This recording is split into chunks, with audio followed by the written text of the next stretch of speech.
my old man, he was different. The other dad, he was a character. Aye. He was, working class guy, streetwise, very treble wide, and there was a kind of difference there. I'm not saying it was a bad thing, but there was definitely a difference there. So I went out there, mate, and then I saw the cast list, and it was like Vincent Pastore, who plays Big Pussy in The Sopranos, Robert Finaro, that plays Eugene in The Sopranos, Tony Darrow. Remember, he the Goodfellas. Remember, he says, what do you want me to do? You want me to kill him? Yeah, that wouldn't be a bad idea, Paul. Him, right? I went to reception to get in the car to get taken back to wherever we were going, and somebody went, there's an envelope for you. And I went, eh? Now, with the arrogance of youth then, I kind of looked at it and but now I see that as such a beautiful thing that someone done for me. And I opened it up, and it was just a note that said, hey, Scott, it's quite clear that you've got natural ability and talent. Just relax, breathe, and listen a bit more. Then I get the wee man, and then after that, it was Rise of the Footsoldier 2 and all that. And then it was like papers and people saying, oh, can I get a photo and all that? It can be quite intoxicating, and you can get carried away. I know.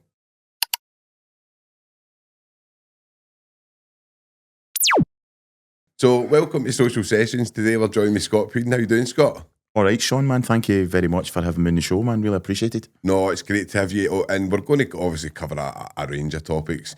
You've done, quite a lot. Covered a lot in your life. So, I'll just kind of take you back to your childhood, Scott. Right? Where did you grow up? Whereabouts were you kind of? Well, my old man, they were for Springburn. My dad was for Galloway Street, my mum was for Callison Street. So in Springburn, and then when I was born, just they moved to Auchinleirn, and then they moved to Bishop Briggs. So I was kind of brought up in Bishop Briggs. And what was the kind of dynamics like? And did you have a good family home and stuff like? My dad, known as wee treble wide Tam, a character that was well versed in the way of the world, but he was a really good man, decent guy. And my mum, she was the same, I was very fortunate that my mum and dad are still together, so I was very fortunate to have parents that were incredibly caring and supportive, but in touch with the world, do you know what I'm saying, And I think, I obviously don't mean this in any certain way to like Springburn and these kind of places, but a lot of people don't have that, Scott, do you know what I mean? And a lot of people don't have that kind of setup, do you know what I mean? And it's a lot of poverty in these areas, do you know what I mean? Definitely. And, it's hard, isn't it? Like, I think when I remember when you kind of grow a bit older and you become conscious of your surroundings, I remember always feeling a slight difference as if they're for Springburn. Yeah. Or do you know what I'm talking about? I've seen that before. Do you know, and I've had, and growing up, you always felt that, and I don't know where it came from. I don't know whether it was something intrinsic or kind of an awareness at such a young age, but it was definitely there. Aye. Do you know what I'm talking about? Because I remember, like, my old man, he was different. The other dad, he was a character. Aye. He was, working class guy, streetwise, very treble wide, and there was a kind of difference there. I'm not saying it was a bad thing, but there was definitely a difference there. Do you know what I mean? So growing up in Bishop Briggs, it was known as Spam Valley. But for a young age, I was taken to, my dad was go to the Calton, or I'd go to Brigton, or the Gallowgate, or I'd an auntie in the mountain and family in the mountain. So it wasn't just this idyllic upbringing which people perceive it to be. And I'm really, really glad of that, No, because I think you kind of get to see a wee bit of both. Do you know what I mean? You kind of get to see that middle class bit, but you're not quite middle class, but you're not quite, like, do you know what I mean? Yeah. Like, so you're that part in the middle, and I think that it serves you well in the world. Do you know what I mean? Because definitely. Do you know what I mean? It allows you to kind of navigate. Do you know what I mean? The world through a lens. Definitely. And I think we spoke about before, as you get older, I don't class myself as a judgmental person at all. No. I like people. I really feel I've got an affinity for people. Yeah. And I think if you can just sort of mould yourself and slightly change and bend through different, company, as I would say in Glasgow, it's a really good thing. And I always remember, it's not something that my dad said, but always took this as if you've got a streetwise head and a kind heart, it's a really definitely a good combo. Great mix, that they're congruent, you know what I'm saying? So what was school like? Because obviously I know you're really creative, right? So how was school? Did you feel good? Because I often think we get the school kind of set up wrong, and I think a lot of kids who maybe are creative and stuff like that can maybe know like maths and English and stuff like that. And I think we put a lot of pressure on the kids to pass exams and be good. Like, you need to be the best, and you need. Whereas see creative people, see if you allow them to explore, and that's where they kind of. I believe that anyway. I believe that's where they grow. So how was school for you? Was it Probably teachers watching this going, I know how it was. It was a fucking nightmare. Do you know what I'm talking about? No, for me, when I was at school, I get suspended countless times. You know, but it was never anything malicious or any belligerence or any aggression. It was the inkling of creativity. You know, I was always doing accents. I was always mimicking people, making up silly sketches, talking when I shouldn't have, making people laugh.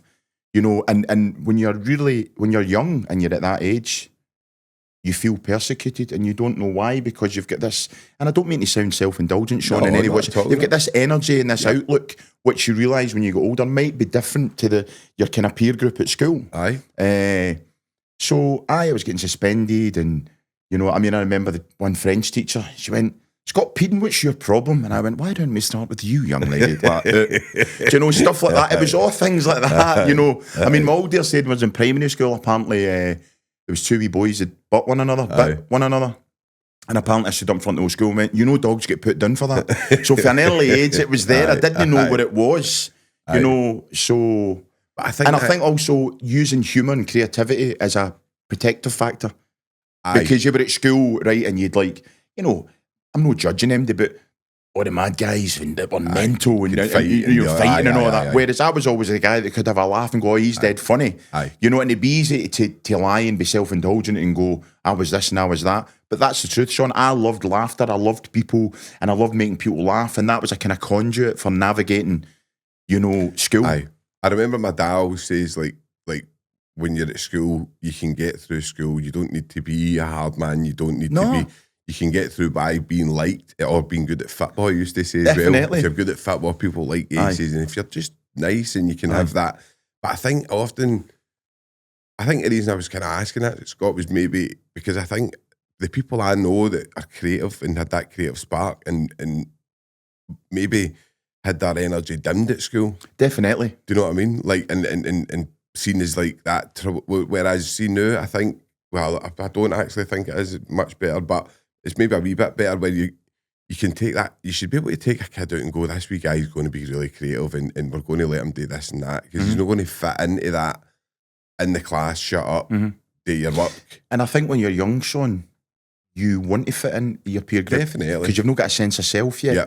Whereas now when you get a bit older, I'm not being self-indulgent or narcissistic or try to say I'm better than anyone. But I'm really glad. I've always been, no, I want to do what I want to do. I don't want to follow the crowd. And it doesn't mean I'm better than the crowd or the crowd's better than me. No. But once you have a sense of self, I went, this makes sense to me. And then it was a kind of dichotomy between school, always being in trouble, you know, a disruptive element, which in essence I probably was. But there was no intent there. No. It was just, I was so imaginative and so creative. You know, and a mimic, I would hear a voice and say, and then I would do it and people go, going to shut up, you know, do you know, and I could, you know, but then when I found I was about 13, from I was about 10, I was in a drama group, and all the things that I get into trouble for at school what they wanted. Right. Those kind of parts of my character were encouraged and appreciated, you know, being exuberant and energetic and creative. And then when I found I was in the cadets as well before I joined the military, and it was that, there was an element of madness and eccentricity there and an energy, and that was embraced. So it was kind of, there was these two things where in one hand, doing drama, doing creative stuff and doing the cadets, that's really accepted. And then when you go to school, no. I know it's a paradox, isn't it? And I think when you go to, and you look at any creative person through history, like, anybody, like just talking about like Leonardo da Vinci, like Michelangelo, like these people, like Beethoven, and when you look at their backstories, they're always eccentric. They're always like a wee bit of madness in there. Do you know what I mean? They're always definitely. There's people watching that going, he's off his nut. He's off his nut. And I'm incredibly proud of that. And I think you need that, you know. I think you need that. You need to view the world in a different way. Yeah. We view the world in a different way. Yeah. You know, like I go my walks all the time, as we discussed. Some people, what do you do that for? See, just walking about and meeting people and talking to people and taking things in and hearing stories. It's all catalysts for, songwriting or things you can bring to the fore when you're portraying a part or something. You know, it's and I think creativity and all that kind of stuff is needed more in the world now, definitely, than ever. I think definitely, and obviously, you know, I'm mad for the conspiracy theories, but I sometimes do think that's there's a reason why they would have done that. Do you know what I mean? But we'll not go into that. It's control, Sean, though. It's like any normal workplace. We will put you in fear so we can control you.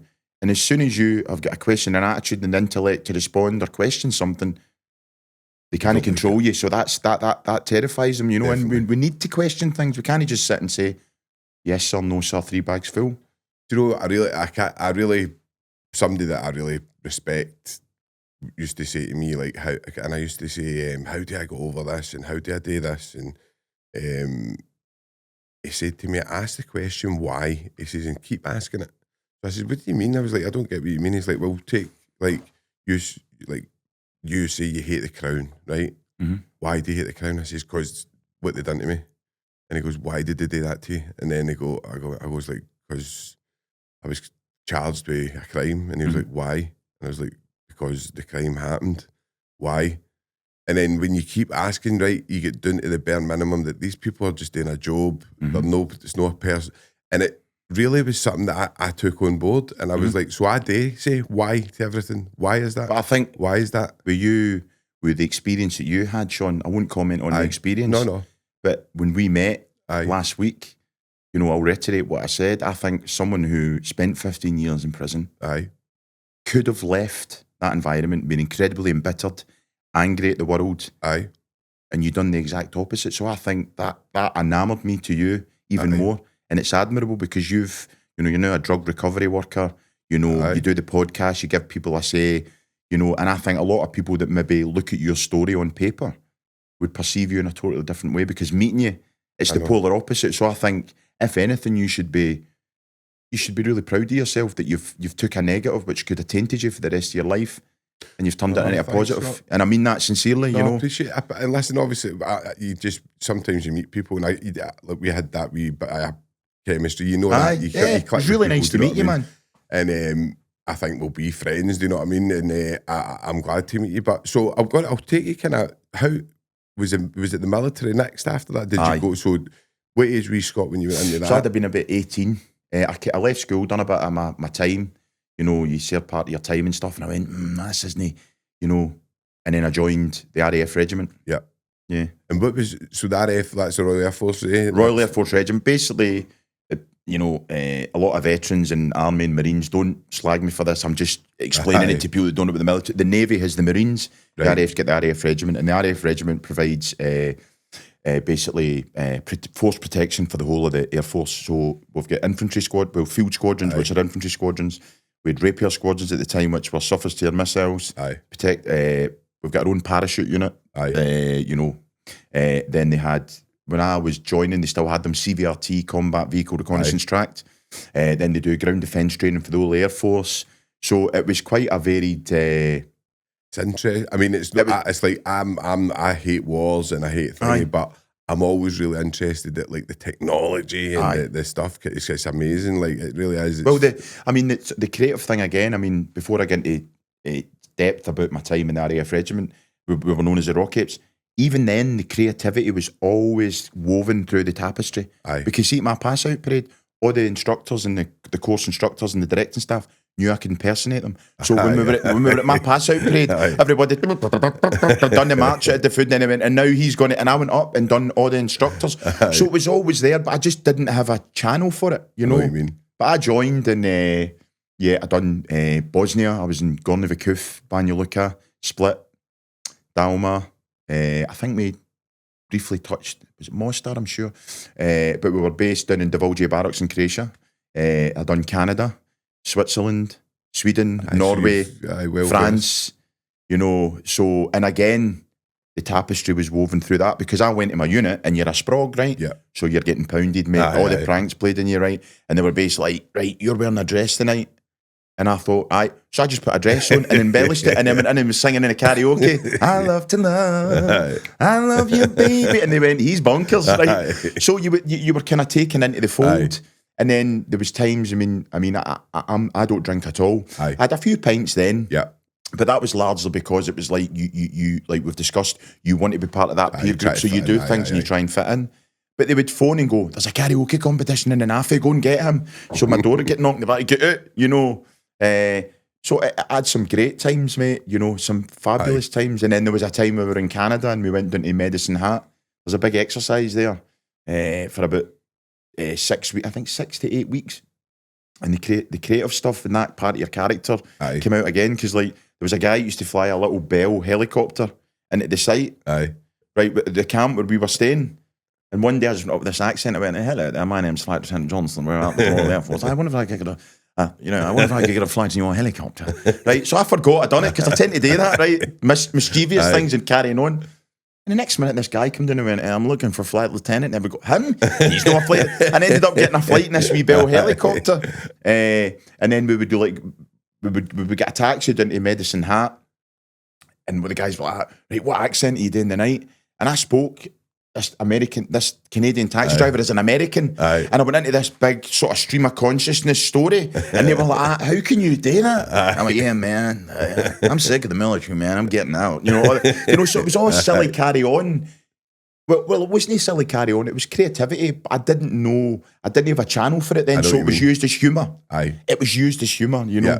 And I think, obviously, that serves you well for when we're going to go into your story. Let me tell you, Sean, when I found, you know, like, you know, in a kind of social sort of setting before the military, you would go to parties and people would play a guitar and all that, and I would just do like stream of consciousness, silly songs about them and all that, and people, how can you do that? And I'd be like, what? It's just me and all the voices. And then see, when I found songwriting and acting, it was like a big click, mate. I went, and I'm not being self-indulgent saying I'm the best at everything, but something went, all these things which you've been using for humour and stuff, I went, this is it.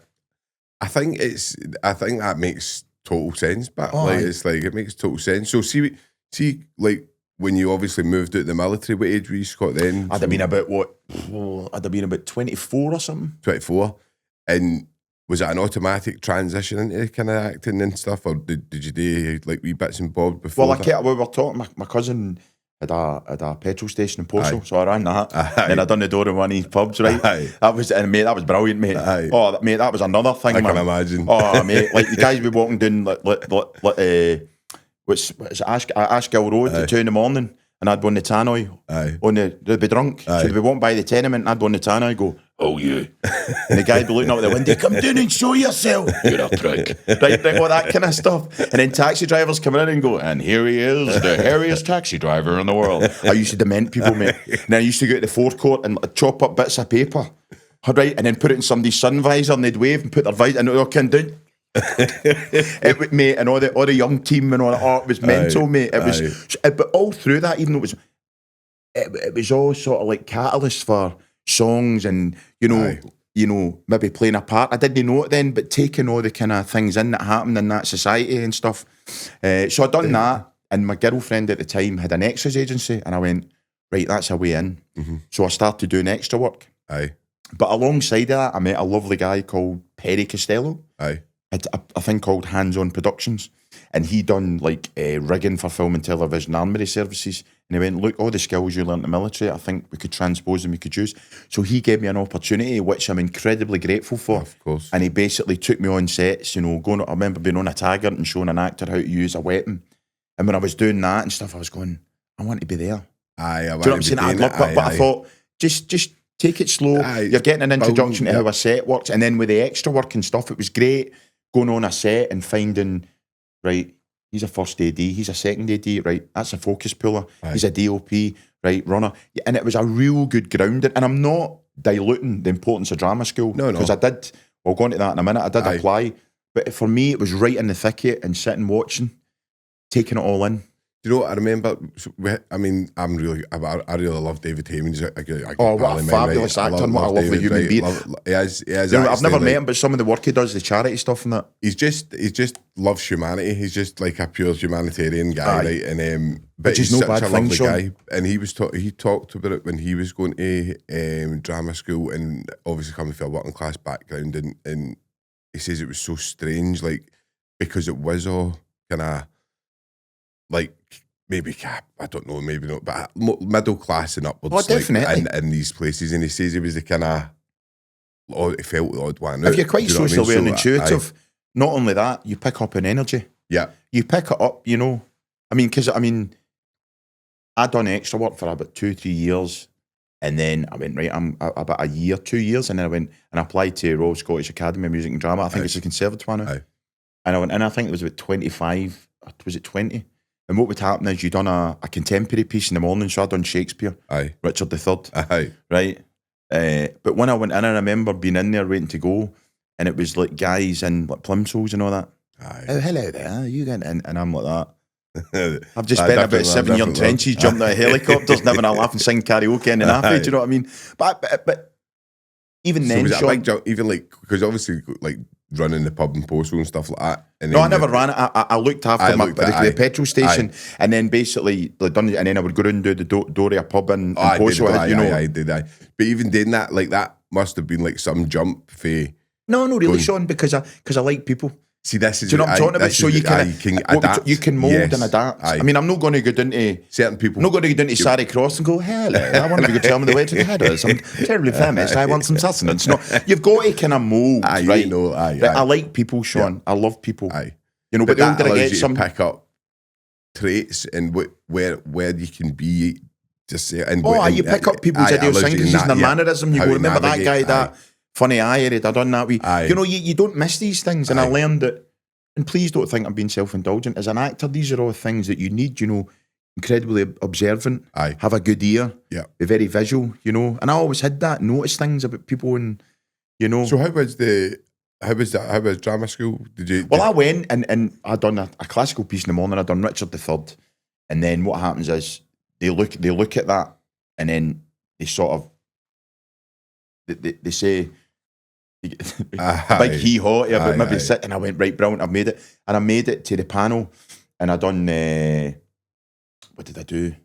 I actually done from Born on the 4th of July, Tom Cruise. Remember the bit when he's in the house, and he's suffering post-traumatic stress, and he's shouting, and he's angry? I done that. So I don't think many people would talk about, you know, I can't use my penis, ma'am. And then it's like, it's a bit, he must be working class. You know, I done that, and then at the end, I never got it. But I think that only further compounded my resilience, because I thought, okay, just because I've went to window and it's been shot on me, I took it as a positive to get even by the afternoon. So they must have saw something, right? No, definitely. But I went, no, I'm not giving up, and I kept doing the extra work, this and that, and then the casting director, Callan Crawford, asked to see me, and it was for a Ken Loach film, The Wind That Shakes the Barley, and they were looking for Which is an amazing film. Oh man, they were looking for ex-military guys. They were looking, or ex-military actors, and I went and I met her. We spoke on camera, and then about 3 days later, she went, "Ken Loach wants to meet you." And at that sort of formative stage, what was that kind of feel? Was that feeling just like? Was that like the feeling of like that I'm going in the right direction here now? I think then. You know, you've got a certain sort of like the kind of arrogance of youth, and you've got a certain naivety. You think, right, I'm getting this, it'll lead on to everything. And knowing what I know now, been in the industry a long, long time, it's not like that. It's incredibly hard, right? But I got that, and I just remember being really, really overjoyed. And then I went, and then it's like, Ken Loach wants to meet me. He's Scott Peden for Glasgow. What was he like? Oh, lovely guy. He's such a small man in height. Big stature. You know, his films have got a social message, you know. Definitely. And we went, and I met a guy called Tony Swatchy Martin. He was an ex-sergeant in the Scots Guards. And we went, and it was very much like this. I was to stand in front of the table here. I was the corporal. Tony was playing the sergeant, sitting where you are. And it was like, the lads have went downtown, smashed a bar.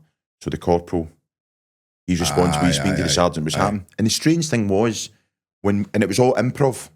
So for Tony being a sergeant and me not being long out in the military, it'd been stuff, you know, so, it's kind of method, I suppose. Who was in that? Cillian Murphy. And they were the IRA boys. Cillian Murphy, you know. And what's his name? Who's the actor? He was in Dog Soldiers. He played the SAS sergeant, remember? I mean, I loved that film. It was such a good film, do you know what I mean? And when we done the improv, he never even looked at us. He turned his back and done that and just listened to the dialogue.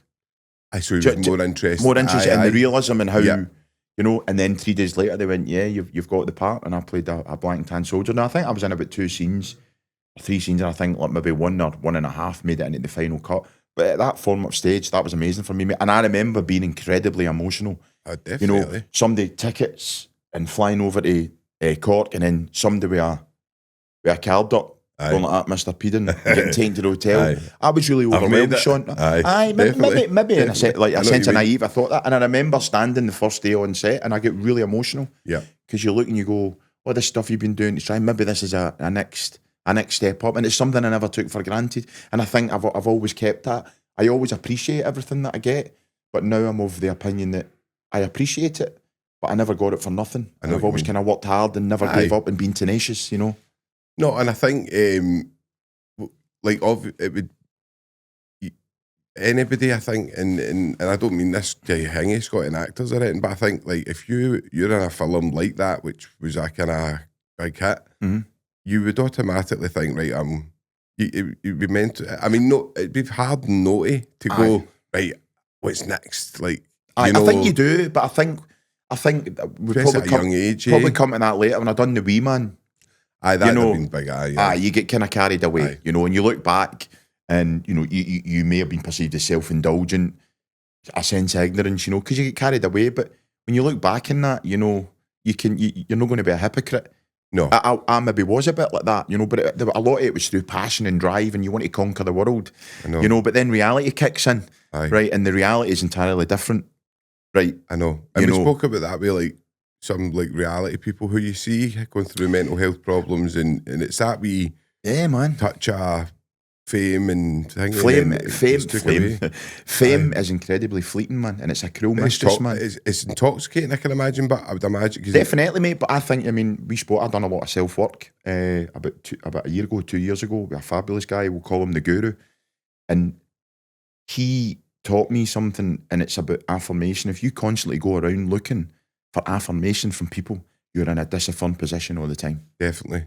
You know, and I think a lot of people who have immense fame, all their issues, intrinsic issues, they don't go away because they're famous. But what they then in turn do is what is it? I need to get this right so I come across foolish. They confuse adulation for affirmation. Yeah. And if you're constantly going out looking for validation, who are you? You're not being you. No, and if you're somebody that just take for tongue's sake, Leonardo DiCaprio or whatever, right? I mean, you're going to get validated everywhere you go if you want it. But there will come a time when that runs out. Oh, definitely. And you need to remember, I mean, even Leonardo DiCaprio, there'll be people that, young people that won't know who he is. Do you know what I mean? Well, maybe no still at this, but you know, there'll be young people who don't know who Robert De Niro or Al Pacino is. Do you know what I mean? Yeah. We grew up with them and they were like A-listers. Al Pacino, man. I mean, they were amazing. Do you know what I mean? He was brilliant, mate. I mean, probably still people will know them, right? I may be using There was a time when I could see, and I've seen boys like these, their arms ripped out of their sockets. You know, they were... My favourite one was the one who played the devil, Devil's Advocate. Aye. Loved it. Do you know there's a great thing with Al Pacino looking for Richard? Did you know that? He plays Shakespeare. No. Looking for Richard. Good, aye. He was a great actor. Oh, he was for. I mean, Scarface was like one of my favourite, and obviously went to, like, I know you met some of the guys. That's an amazing story. Mate, I just get chills there, man. Because I was we'll talk about it now. I mean, obviously, like, so obviously, how? I'll let you talk. Like, well, just basically, it was a proof of concept for a film called Run, right? And it was written by a good pal of mine, Ryan Sims. Well, he came to me, my good pal, because I met him on that shoot, and produced by Tom Benedict Knight. And they went, right, you need to play this middle brother of a Cockney crime family. They're on the run in London, they've went to America, they want to lie low, but what happens is they inadvertently cross the American mafia in a diamonds deal. Aye. So I went out there, mate, and then I saw the cast list, and it was like Vincent Pastore, who plays Big Pussy in The Sopranos. Robert Finaro that plays Eugene in The Sopranos. Tony Darrow. Remember, he the Goodfellas. Remember, he says, what do you want me to do? You want me to kill him? Yeah, that wouldn't be a bad idea, Paul. Him, right? And then Chico for Scarface. Class. Right? Angel Salazar. Right? So there was all these, like, the Goodfellas and Analyze That and all that, right? So I went out. So they flew out. And, mate, it was dead funny talking about the Wee Man, right? I goes down to set on the first day because I said, look, I want to come down on the first day and meet everybody. I wasn't filming it the next day. So the driver, this big guy for Tennessee, I think I've told this story in another podcast, mate, and he's a big cat, right, and he's a great big guy. He's the sweetest, loveliest human being, and he talks like that, sir. How you doing, sir? Right? So I phoned when he went, I'll be there in about 10 minutes, sir. Right? So again, right, me with the accent, I was down and go, no problem, son. I better turn my dungarees up. Right? But I went, I better no, I don't know him yet, right? And everybody that knows me knows I'm like that. So the SUV thing turns up. Peeps on, I jumps in, and I've jumped in the back seat, and he's went, how you doing there, Mr. Hanlon?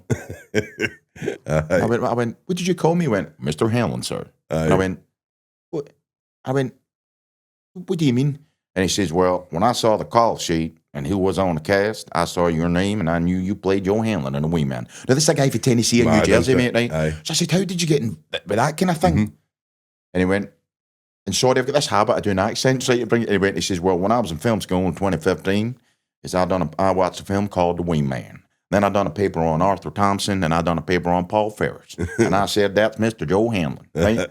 So, mate, it was mental, right? So we were 2 days into the shoot, and he was talking, I said, look, I've got a contact. I said, I'll phone Paul. I said, you can have a word with him. Stuff like that, you know, because obviously I'd done his film, etc.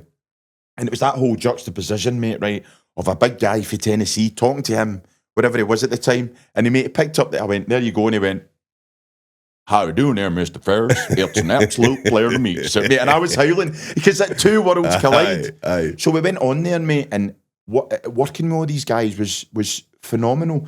You know, when you work with people who are incredibly well known or whatever, I tend not to get starstruck anymore because they're just people. I know. Maybe a long time ago when I started, you've got this, you know, kind of sycophantic thing, and I'd be a hypocrite if I said I'd never done that. So we goes on set, and I'm sitting, you're just looking around this room. You know, I remember Billy Connolly, an audience with Billy Connolly when he done his first show, and he went, it's just like a room full of Dennis Laws and all that. It was like that, right? But I just talked to MD, so we were talking away and this and that. And I got in touch with I got to know Angel Salazar really well. That played Chico. And mate, the stories, man.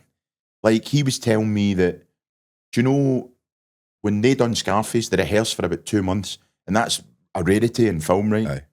So he said the Friday before we were shooting, Al Pacino phoned me, right? And he went, Angel, do you know anyone that's a real Cuban gangster?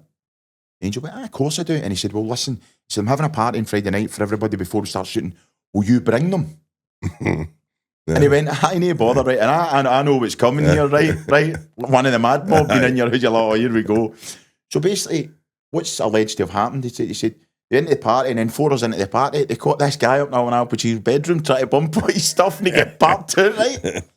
And then the other story was, he was talking about Goodfellas, and he said, and I'm only relaying what he told me, so I've no reason to disbelieve him, but he said, do you remember in Goodfellas, when you've got the guy, Maury's wigs don't come off at the wrong time?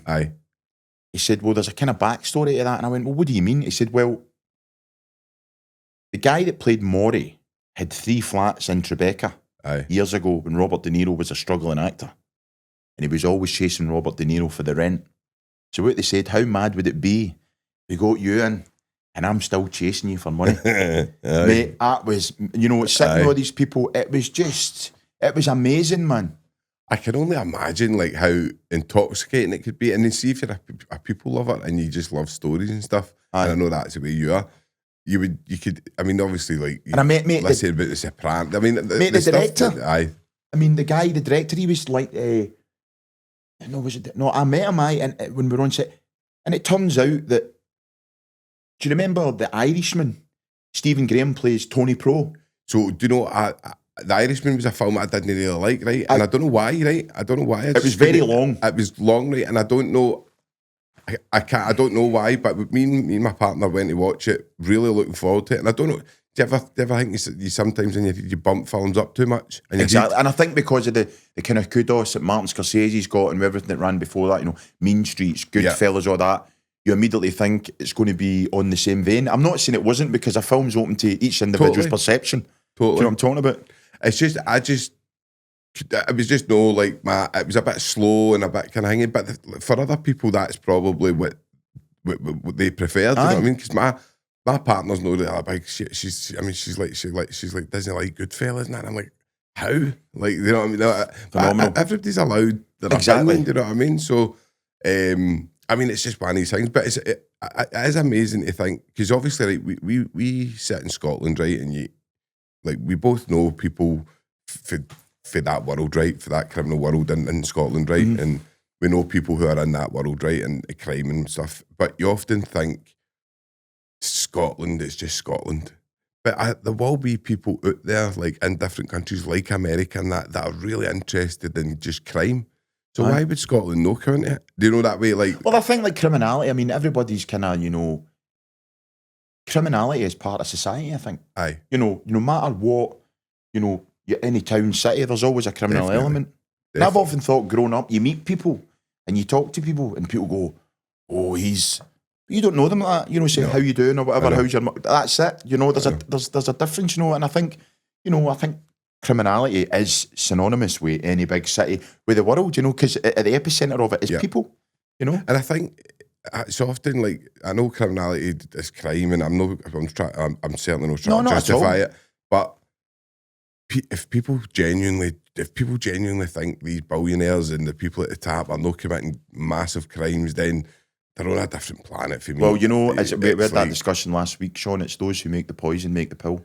Yeah. We'll scare you, we'll frighten you, but if you do this, you're okay. And it's subversive control. I don't want to go too deep in front of that, because I'm a bit of a lone wolf. Totally. I've got my own mind, Of course, I know. And you ends up getting the podcast, you know what I mean? So, but I just think it's amazing to think, like, well, it's not amazing, because that's what I'm saying. It's like, this is just that this guy's obviously watched the wee man there and been like, do you know what I mean? Like, still talk to him this day every couple of days. He's a great guy. I'm going to go over to Tennessee and meet him. Like, over here, when you think about how big that story was, the Paul Ferris. I'll tell you a funny story, man.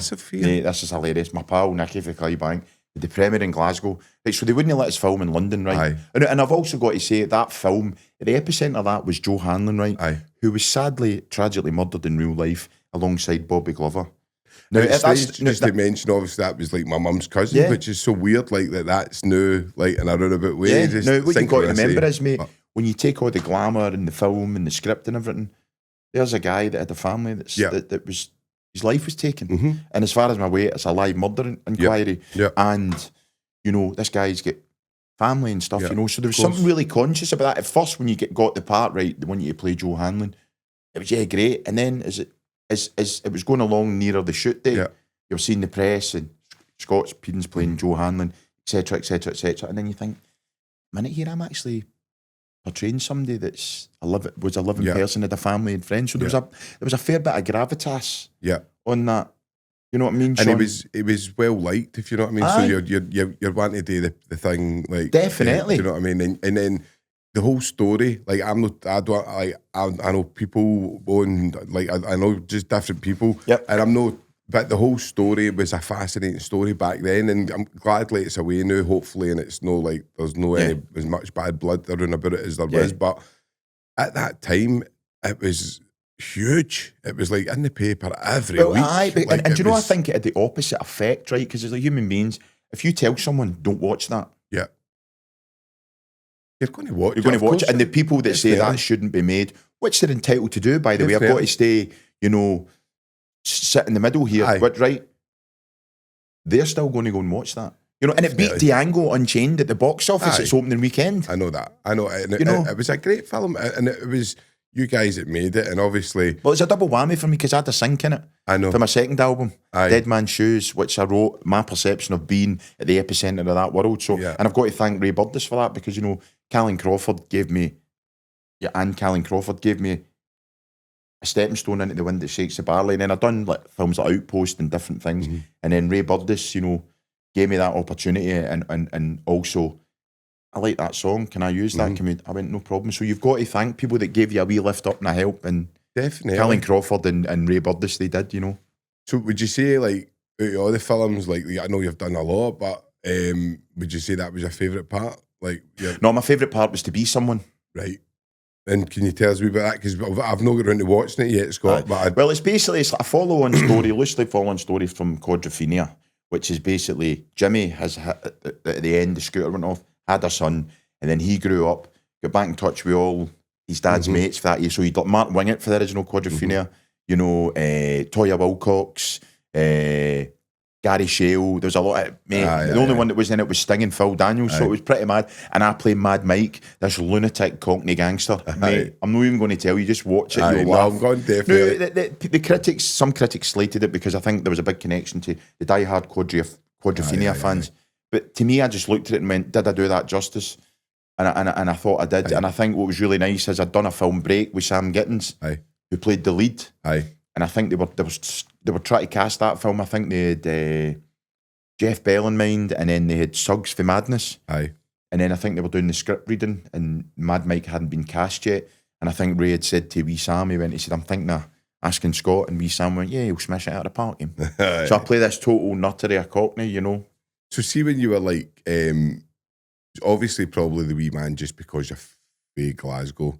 Probably you were at that time getting noticed a lot, do you know what I mean? And stuff. I mean, I'd done The Wind That Shakes the Barley. I'd done Outpost as well.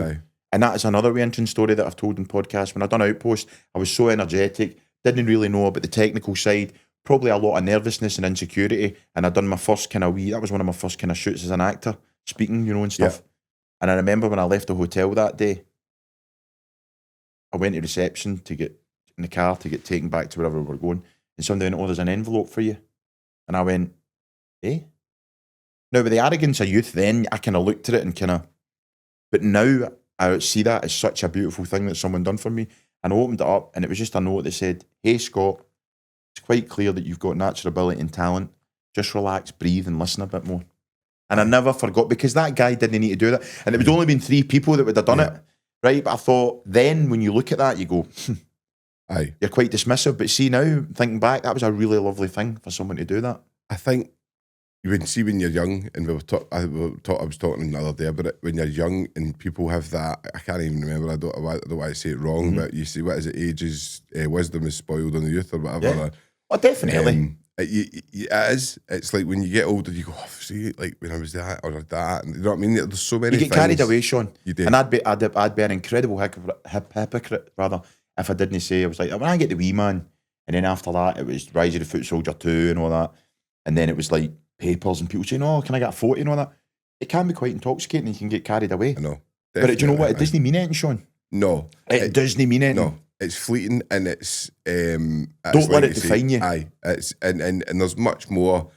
I mean, as I say, is like I loved The Wee Man, thought it was a great film, and like I really love. I think Paul's a great guy. Do you know what I mean? And he's done well to like reform and he's done amazing stuff for a lot of things. He's charitable. Well, redemption and atonement is like very powerful, Sean. But I think it strikes me, and this is just my opinion, that it's as if we decide. Who that's bestowed upon. Yeah. Like we talk about society, kindness and love and understanding and redemption and atonement. But it's as if some people don't put that into practice. Definitely. I can only, like, I don't claim to know Paul well, do you know what I mean? But what I do know him, he's very kind, generous, help MD.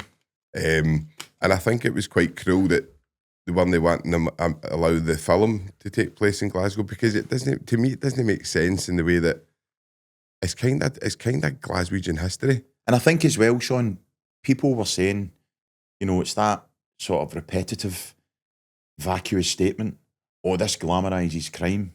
Now, see if you sit and you watch that film and you think there's any glamour in that, there's something fundamentally wrong with you. Totally. If anything, that would stop people. It shows the sadness of crime, definitely. To look, you know. Yeah. It shows you a boy who was bullied into a way of life, do you know what I mean? And that's the reality of living in most working class neighbourhoods, is you really do need to do that. And then once you start the prison stuff, you just go away off on a tangent, and you either go down 2 roads. You usually go down the organised crime route, or you go down the addiction route, and that's your 2 paths usually. And I think a lot of them go hand in hand, don't they? Especially like the petty stuff. Definitely. Somebody's addicted, so they need to do something to fund their addiction crime, you know. And I think it's about, I don't profess to know everything about addiction. I've had loads of friends who I've tried to help, right? I don't know anything about prison. I've met people and know people that have been in prison. But what I think is people are very ignorant as to why people do certain things. You walk by somebody in the street and they go, use that term, he's a junkie. And by the way, years ago, I used to use that. You know, no, I didn't mean any malice with saying that. But when you break it down into individual stories to see where these people, how they got there, it could be sexual abuse, physical abuse, being estranged for their parents dying and losing a home. There's a whole host of things. Because I always often think, when, you know, staying in the city centre, you basically, I know a lot of the street people, and always talk about how you're doing. And so when you hear some of their stories, you go, wow, my God, man. If you why would you think this person would turn out any different? And it's like someone to say, do you know what? I'm going to make the conscious decision to take heroin or any form of drugs and end up in the street. Come on, if people think that way, that's stupidity and ignorance. Do you know, see, obviously being Big 5-0 done the film Junkie, right? And by the way, which you gave me a wee screening, and I'm telling that, and I'm no massaging your ego. It was really, really good, Sean. No, I think it's factual. Backed up with fact, makes a lot of really interesting points, you know. No, really good, man. And it, honestly, like I can't thank you enough for that. But there is people that have kind of criticised us on calling it Junkie, right? And the reason we called it that was, I get it. Do you know? It's cerebral. You need to it's see cerebral. it. Yeah. You need to see it before, because people are like, it's terrible calling it that. No, it's cerebral because it makes people think. That's it. Well, what does that word actually mean? Aye. And will you use it after you watch the film? Does it change your opinion on using it? And you know, there was one time my pals, they done the door of a pub. And it was incredibly heartwarming, and it would maybe change people's perception. My pal used to give this wee homeless guy who was obviously addicted, give him a coffee all the time. And one night, the guy, he'd made a load of money begging, and he actually came by and bought my pal a coffee back. And he went, you always get me a coffee. And then there was a night I was in a laugh with a few people in the town. Aye. And I heard, you all right, Scott? And I turned round and there was 3 of the street people. Aye. I was carrying on with my pal, but they thought somebody was giving me grief. Aye. They were ready to help you. Aye. So people, you know, people have got a lot of one-dimensional thoughts and judgments and preconceived notions about people, because at the end of the day, whether someone's an addict, they're still a person. Definitely. They're still a person. And what I think it's crazy, right, that you're like that. So see, like, just taking like Paul's for like the wee man, for example, you're not allowed to film that in Glasgow, right? For whatever reason they wanted to do, right? Now, some of the best films out there are true crime stories, Definitely. right? Like American Gangster, like all these films, like the Godfather, all that, whatever Scarface, they're all, and a lot of them are based on true people. Do you know what I mean? The new King of Harlem, brilliant. The Godfather. But it's human nature, Sean, to say, I want to know about that life. Imagine can you imagine the Americans telling that's not getting made in here? It's just stupid. Do you know what I mean? And it's to me, it's part of Glasgow's history. That story. It's a horrible story. Oh, yeah, and it's horrific. It's two guys sadly lost their life, and a lot of people fell out, and it was horrible. Do you know what I mean? But it was, and see, if you want to be genuinely honest, the media bumped it up. It was the media had a massive part in keeping it going, probably. I mean, I remember I got phoned by a reporter when I found I'd got the part, and I knew right away, intuitively, I went, and they're trying to get an angle here. One of the things was like, do you know Paul Ferris? I went, no. And then they went, I mean, have you ever done anything criminal and dodgy in your life?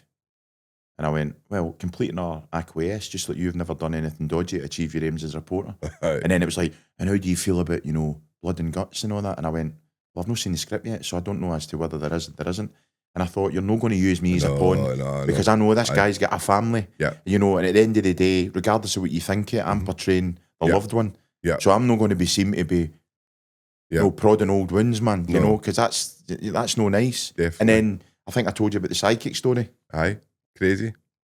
And I'm a big believer in Oh, mate, I'm a big believer. Well, there's 2 stories, right? The first story was, the funny one was when a week after the premiere, my pal, who invited me up to the psychic night, went, we're going to the cinema to see the wee man.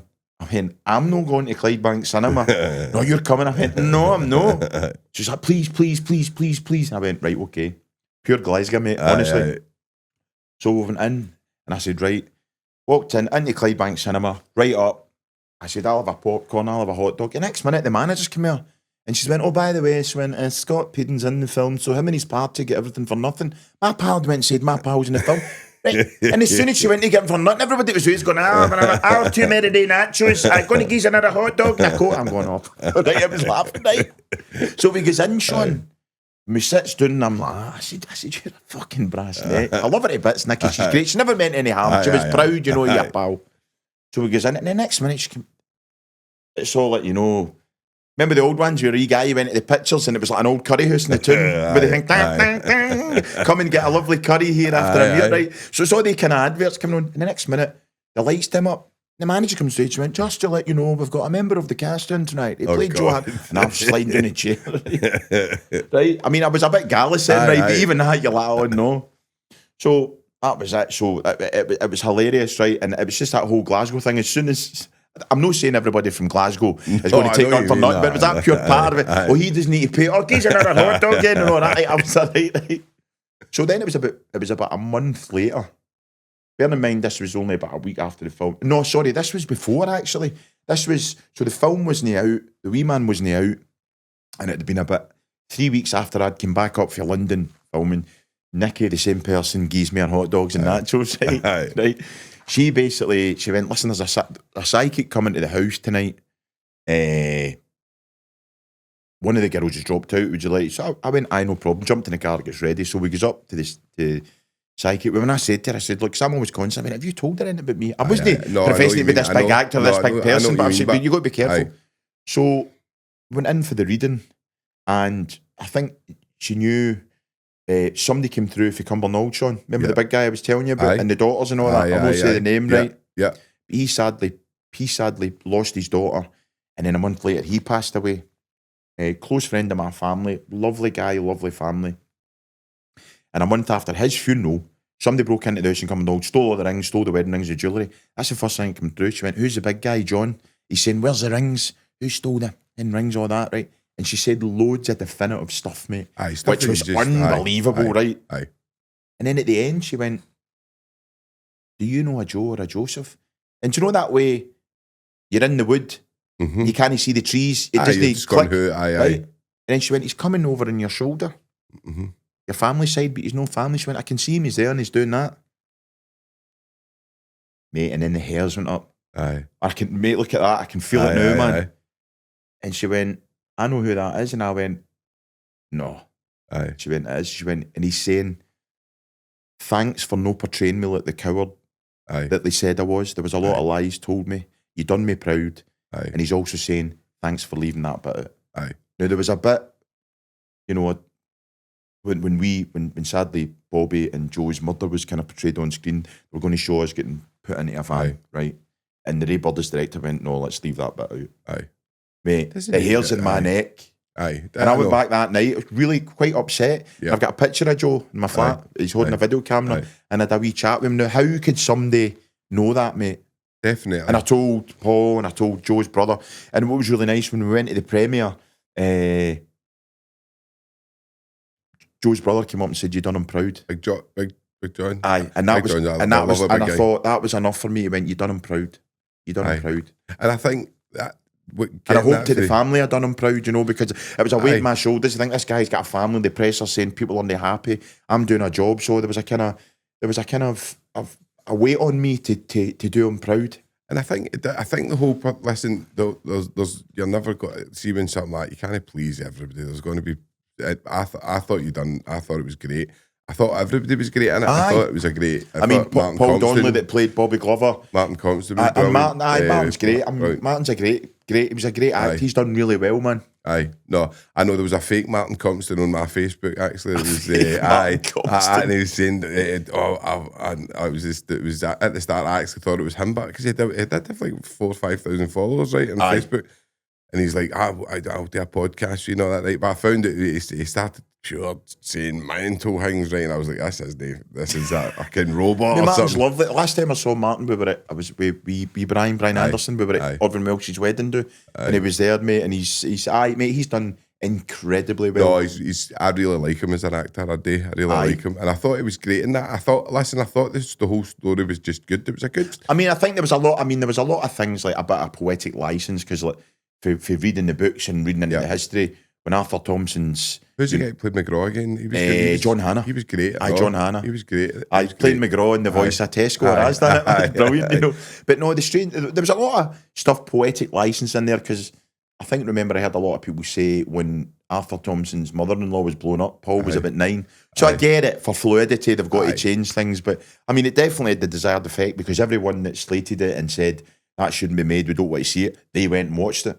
I know. You know, because, I mean, imagine beating Django Unchained at the opening. Crazy, because that was, I mean, Django, and that's one of the best films I've seen, I think. You know what I mean? But The Wee Man is totally different. It's probably one of my favourite kind of crime films. I like that, and I like The Business. I love The Business. I think The Business is brilliant. They're films I could watch. No, wee Eddie Webber.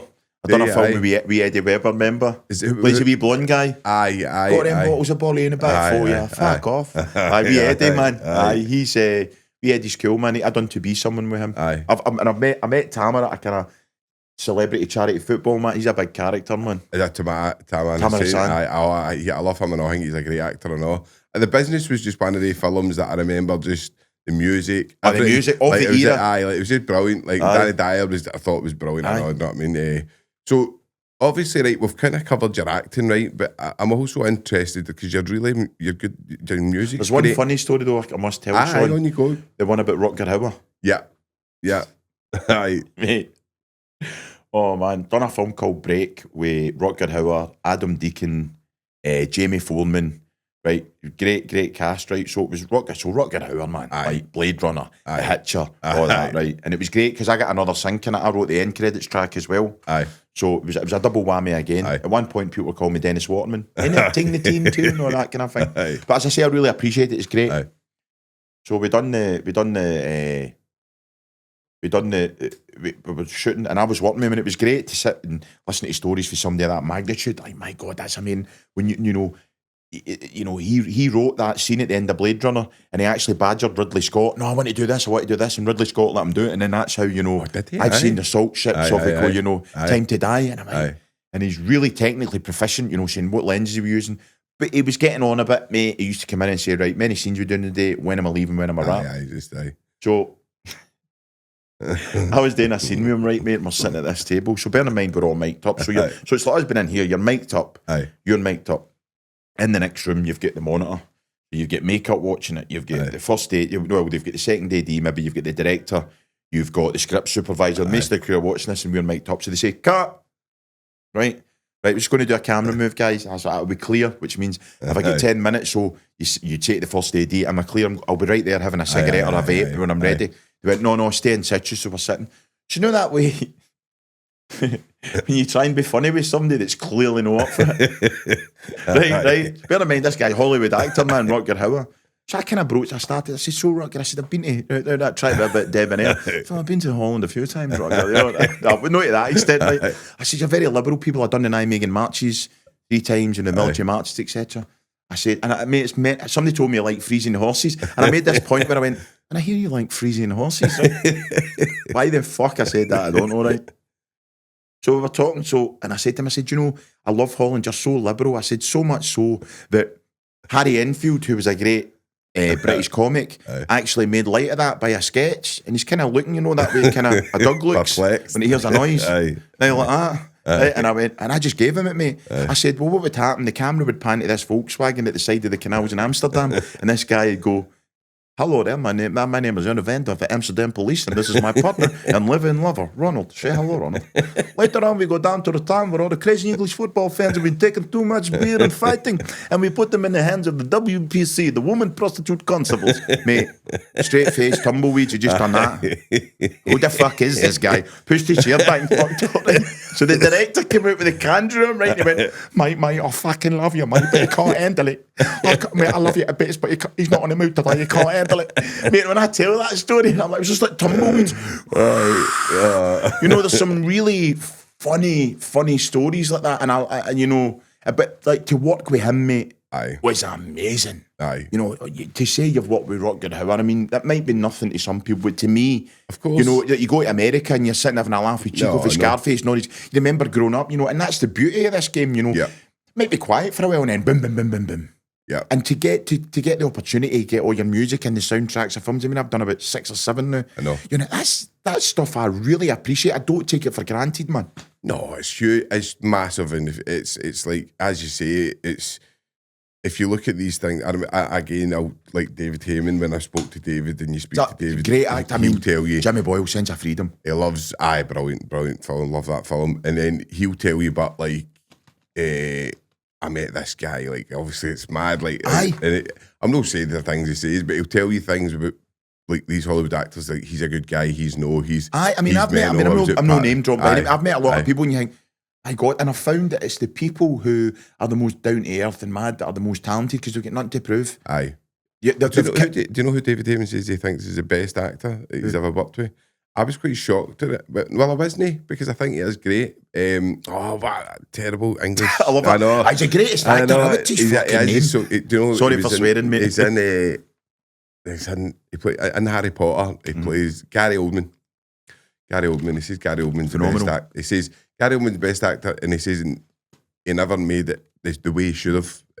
No. He says, I know he was huge, but Gary Oldman, he says, he was so talented. He says, and obviously he worked with like Bruce Willis and all these people, and he said Gary Oldman was the best. I mean, his life, mate, he done Nil by Mouth, which was incredibly traumatic, that film. And allegedly that was based on his childhood.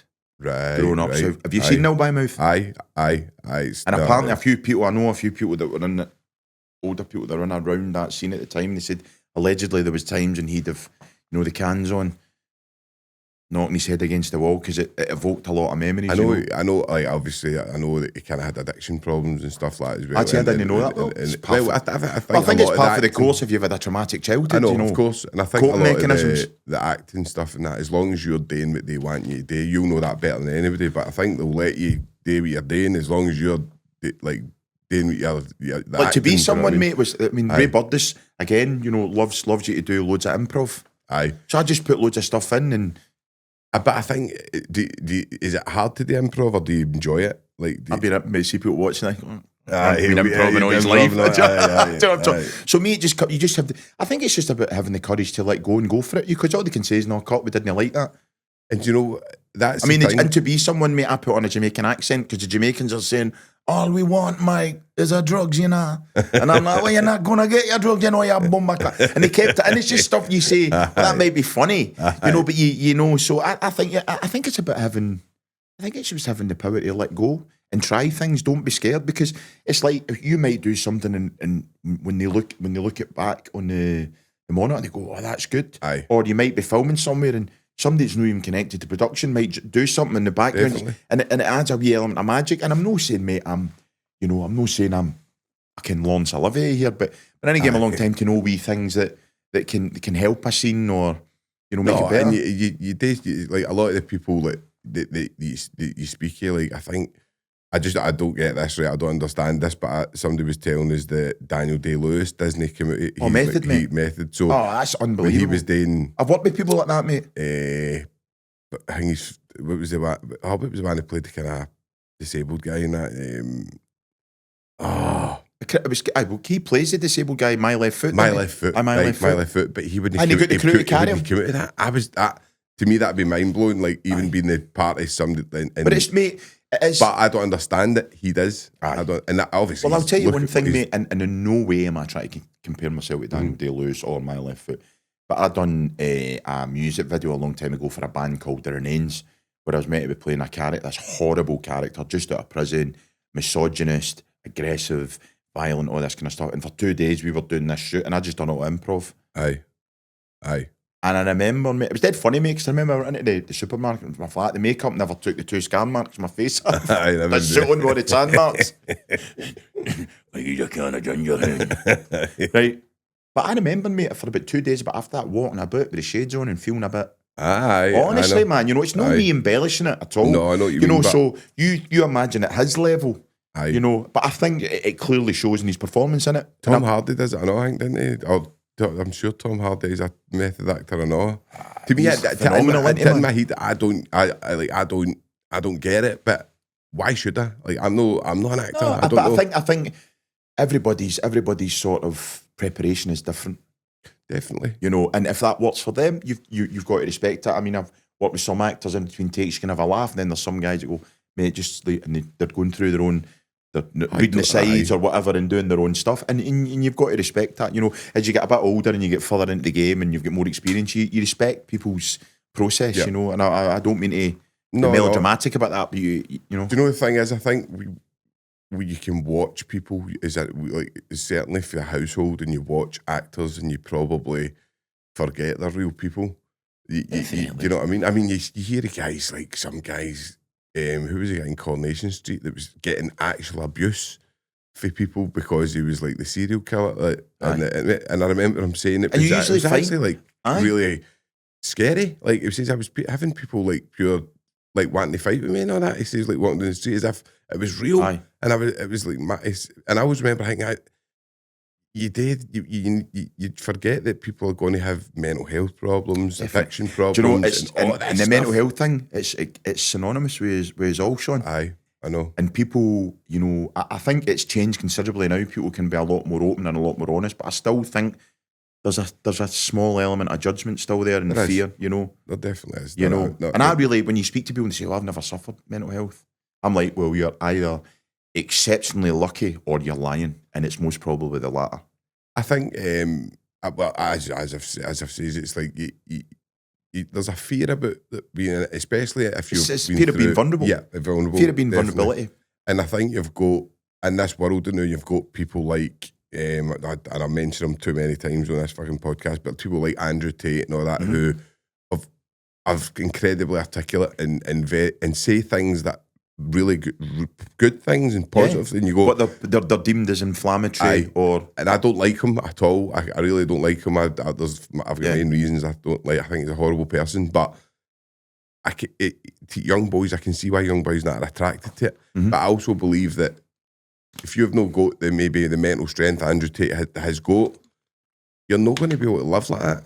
You don't, you because he's basically saying depression's a choice, right? Which is insane to me. And I get it, right? If you're it's a chemical imbalance. It's nuts to say. You don't wake up one day and go, do you know what? I want to wake up and be riddled with rumination all day. Think nobody likes me.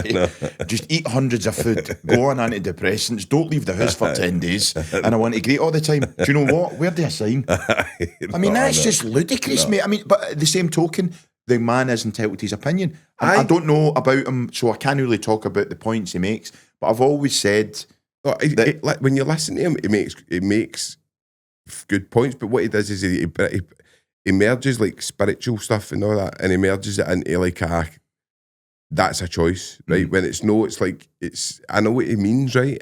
But see, if you say that to a young boy that's suffering with depression, and they keep thinking they're failing, then like that's going to be it's so detrimental to the young boys if they just keep going. Because you're looking at someone who is of a certain level, who you think maybe is to be respected, and because you don't meet that standard of living, you can feel really bad about yourself. But the harsh reality is, when people are talking and, you know, online or whatever, they're not putting up the days when they wake up riddled with anxiety, you know, cry, are really low or depressed. You know, nobody's putting that up. And it gets his horse on, man. See, Scott, I think he's a controlled opposition, right? But that's a whole new story. But taking that away, see, when he was in the Romanian prison, right? I've seen broken men in prison, right? He was broken. See, when he had that big beard and all that, and he wasn't, he was broken. His head was down. His head wasn't up. If you watch Andrew any normal Tate, person, if you went to prison, you would be. Of course. But the whole thing is he comes out and says, it was the easiest thing I've done. I just sat and meditated for the full day, done press-ups. It was like a holiday camp. I know, my pal, mate, years ago, I mean, he totally turned his life around, but he said, mate, I don't care who you are. He said, when he in the dog cages in Barley, he said, I cried. Aye. Most people that will tell you that, Scott. That was the first. He was only in prison once, you know. But he said the only people that I know who that don't do that are the people that come for the care background, the care system. Right? More, I would imagine, because the care system's like a prison in many ways. It kind of mould you towards like you're ready for that. But so we've kind of covered your acting stuff. That I want to kind of cover like some of your kind of singing and you obviously. So how did you kind of get into that? Well, when I left the military, I was doing the extra work, I'd always played the piano. Aye. So actually, when I left the military, I went to university and I'd done a diploma in supervisory management, right? Aye. And then when I was down there, that was part of my resettlement, right?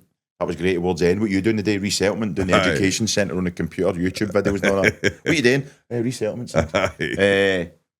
So I was thinking about doing something maybe at university, drama school as well, or sort of course for like singing, but I just had no clue how to get into that.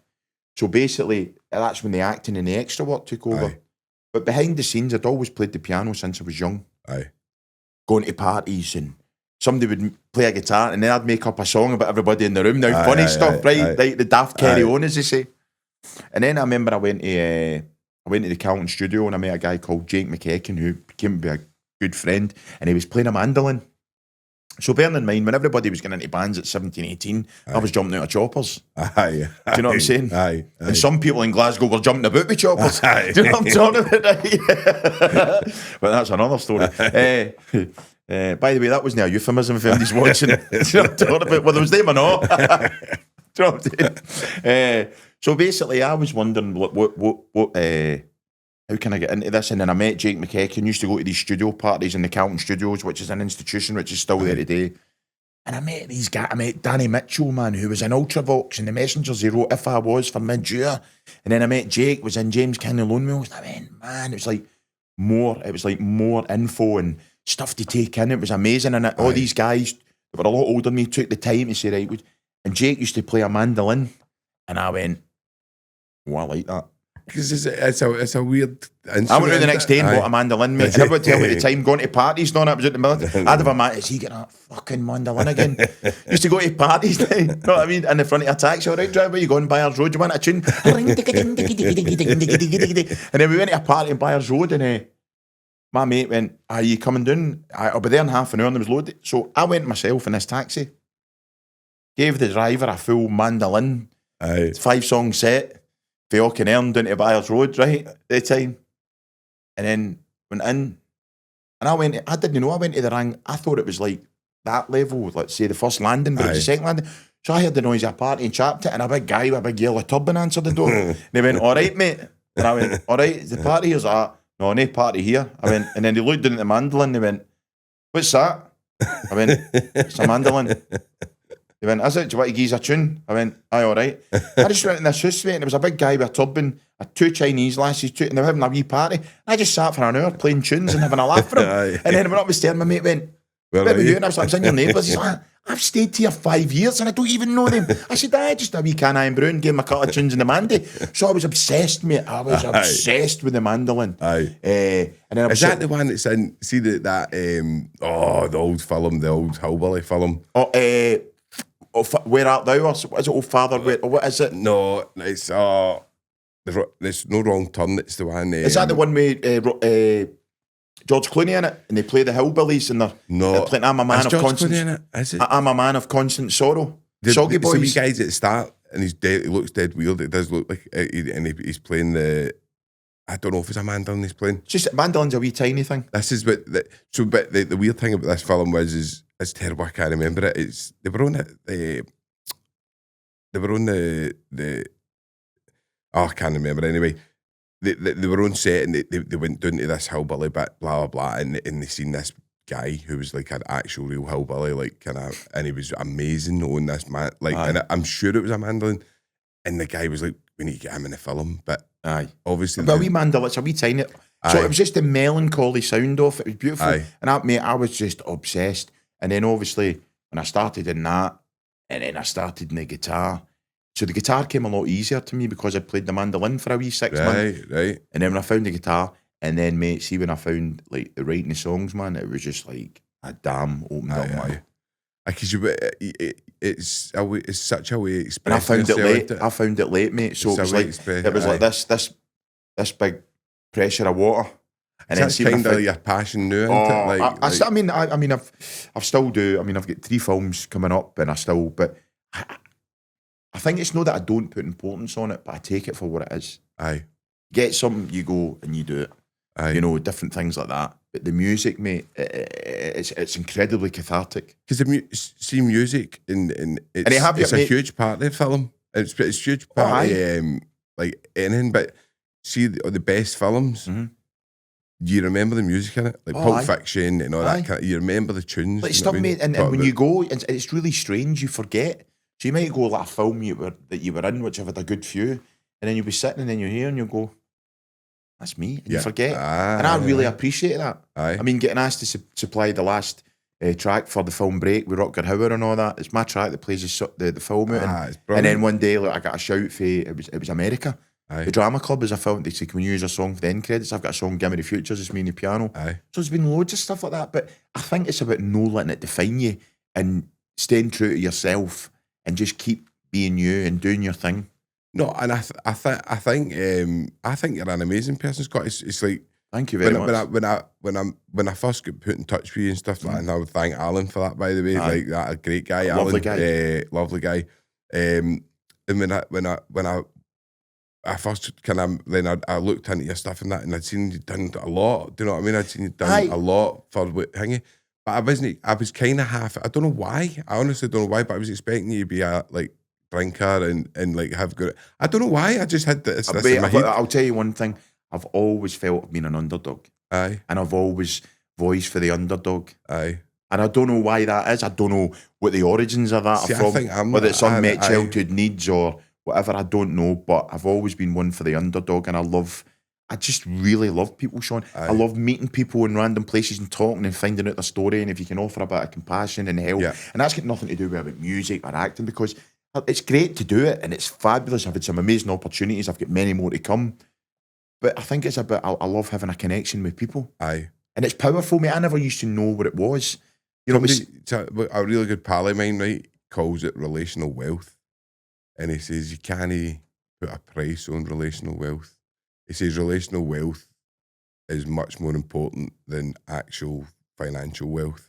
Mate, do you know what? When you give people your time, it's the most powerful currency in the world because you can't get it back. And honestly, I'm not being melodramatic or embellishing this at all. See, when you meet people, you don't know the power of a kind word and sit and talk to people. I mean, I was sitting in Glasgow just having a coffee, and it was great. A gay couple from Florida sat down, and this guy was a spitting image of Louis Walsh with a hat. Right, and we started talking. I said, where are you from? Blah, blah, got the kind of basics over there. And I said, what, are you enjoying Scotland? And he actually went, he said, no, I'm over here. He said, I've just got a kind of degenerative heart condition. He said, so I sold up my vintage shop and we're travelling the world. And he was talking about people-pleasing behaviour, which I used to suffer for years, not having any boundaries, looking for validation, looking for affirmation, looking for acceptance. And I never woke up one day and had an epiphany, Sean, and just knew all this. I'd be lying to myself and I'd be plagiarising. I'd done a lot of self-work with a fabulous guy. I call him the guru. And he brought all this stuff to my attention. So I think once you've addressed your own vulnerabilities, you not only see them clearer in others, but if you're empathic, you want to help people. Definitely. And this was applicable in this situation with this guy.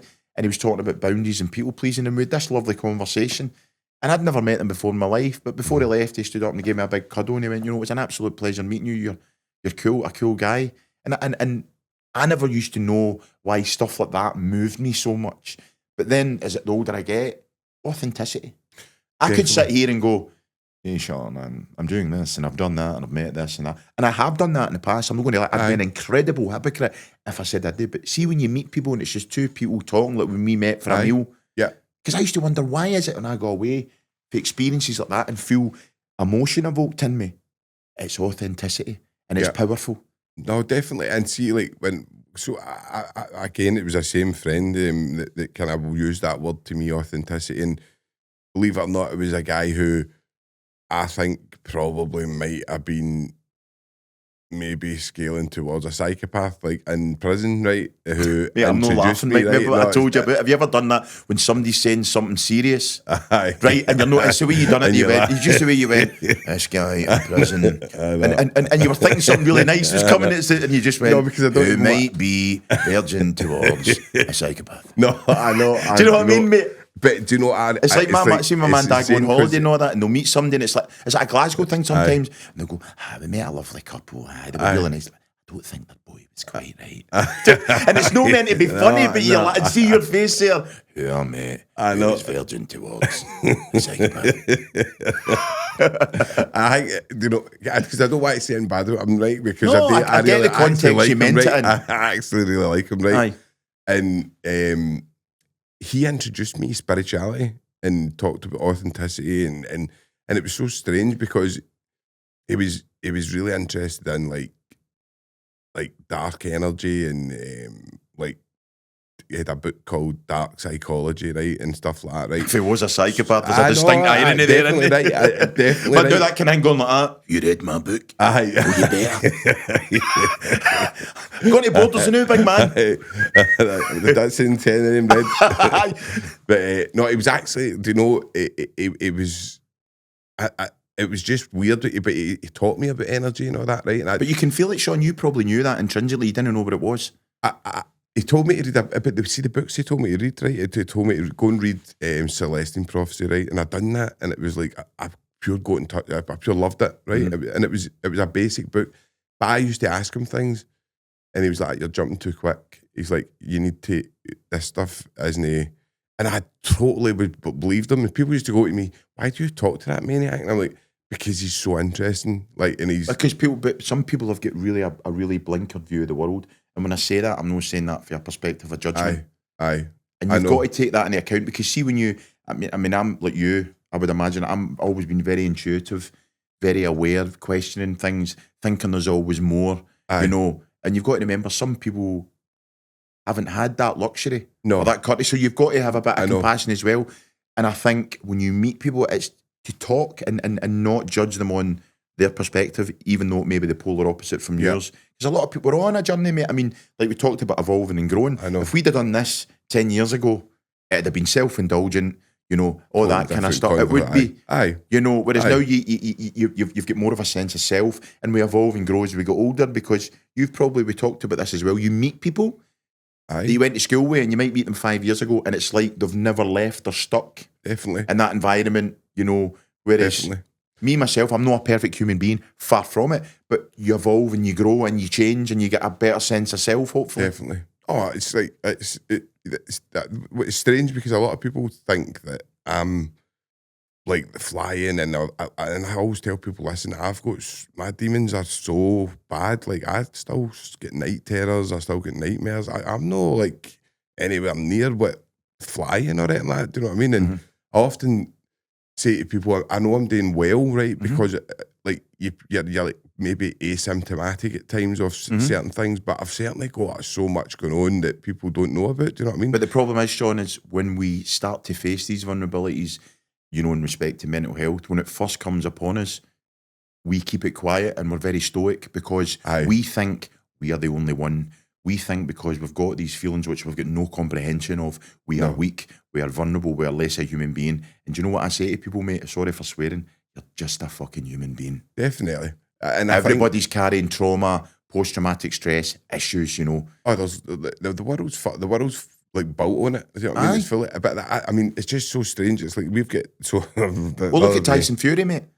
Somebody like him. I mean, and I think that was great for somebody like him to be so open and sincere about his journey. Definitely. That's going to help a lot of guys to open up. And you've got a good story with Tyson Fury, haven't you? Oh, man. Mate. What was Tyson Fury like? Because Joe Egan, who you're getting on, Joe's a great pal of mine. Big Joe. Any biscuits? Any biscuits? I love Joe to bits. He's got the biggest heart, and he's so different. He seems so. And I'm looking forward to it. Oh, mate, you'll love him. By the way, honestly, he's great. You know, Joe is an absolute sweetheart. So me and Joe, we were meant to be going to London with Tyson Fury, but we went, right, we'll go to the show in the concert hall, and basically Joe was opening for Tyson Fury, so we were all sitting backstage, sitting with Tyson Fury. I was playing the piano, and me and him singing and all that. It was cool. Big Joe's leaning against the piano. You know what I mean? He's a great big guy. I love him. Do you know what I mean? Scott, how you doing? You just a big bear. He's a great guy, man.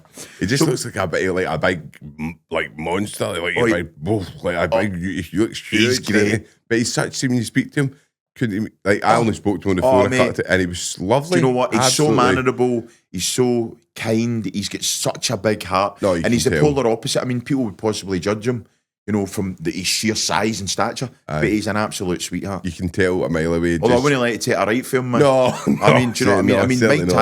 Mike Tyson couldn't have put him down. Mike Tyson says he was the hardest white man on the planet. And do you know what the beautiful thing as well is? I think when Joe brought, I think it was Sugar. I'll please apologise if I'm wrong, but he brought Sugar Ray Leonard or Sugar Ray Robinson over, and Mike Tyson. So what happened was they went to Mike Tyson's mum's house in Dublin. Joe's mum sadly died about 2.5 years ago. From what he tells me and from what I've heard, she was a wonderful woman, just an archetypical working class housewife in Dublin. And basically, when Mike Tyson came over, all the entourage was in the house, and Mike Tyson went, right, everybody out, apart from Joe, everybody out. And he sat with Joe's mum, put her arm around her. And Mike Tyson, he said, he said, I never forgot when you used to send Joe all the boxes from Dublin over to New York with the Tato crisps and the T-shirts and everything. You always sent a box for me. He said, and you know what? That's the first time in my life that MD ever gave me anything or thought about me. That's mad, isn't it? And Joe started greeting. And Tyson's like, you're always motherfucking crying, Joe. Do you know that kind of thing? And but but how beautiful for somebody to remember that. Definitely. She went, you always remembered me. And Mike Tyson talking about Tato crisps. And it shows you, because you just think again, Mike Tyson had a really hard upbringing, man. Hard upbringing, mate. And see when you look how he's evolved, man. I know. He's incredibly deep, incredibly spiritual, incredibly self-aware. Very, very articulate now. And I love listening to him now. And see, I've seen him putting a few people in his plate in their place. Do you know what I mean? If they start talking about maybe things he done and stuff, like he'll just give them a look. He just gives them a look. You know what I mean? Which aren't for camera, but Joe could when he was running about with him, man. I mean, he used to have like 2 Siberian tigers in his house. No. It's every time you watch that film, I can feel it. But so we were with him, and we were sitting backstage, and he was just talking about how he said I was driving like whatever it was, I don't know, £100,000 Ferrari. He said, I just thought I'm going to drive this into a wall or off a bridge. And then he went on and sat in front of a whole concert hall, talking about his struggles, talking about his vulnerabilities, talking about his weaknesses. And I'm like, that is, I mean, the heavyweight champion in the world. And that's another thing, mate. Power, man. Power. At the end of the show, he went, Scott, his manager Spencer, the crafty Cockney, lovely guy. And he went, come on and sing with me. And we closed the show at the concert hall, me and Tyson Fury singing American Pie. So see all these moments, you think back when you started in the military and you get these dreams and aspirations and you think, oh, aye, and then you get a wee bit here. So I think that's why I really appreciate it, Sean. Definitely. Because you started for, hee-haw. Do you know what I'm talking about? And you've grafted and you've kept going, and I really appreciate it. And to think, my God, you've sat with certain people, you've sang with the heavyweight champion in the world, you've met Rutger Hauer, you've met all this, mate, and see the thing is, I forgot to say about the Scarface thing.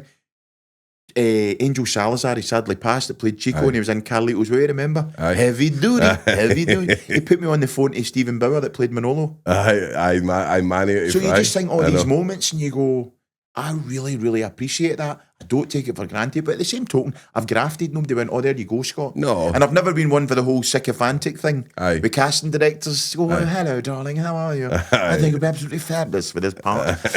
I've just went and I've done it, and I think, if you like what I do and you think, got it, fine. If no, cool, move on, crack on. I think that's the best way. And I think, you do need to just keep building. It's all about consistency. I remember when I started this podcast, Paul said to me, Sean, this isn't it an overnight thing? Like, you're in competition with no one but yourself, Sean. Totally. And I don't often, it's like you days, you're a liar if you don't go, I would love this to be my job and that. Do you know what I mean? Reality, mate, but reality, kicks in. you need to go, if you've got a spare hour, are you going to watch social sessions or are you going to go and watch Joe Rogan? That's the reality. Do you know what I mean? Like, and the reality is, I would advise watching social sessions. Yes. See that Joe Rogan, by the way? Right during Hilderpass, get on to the big in here.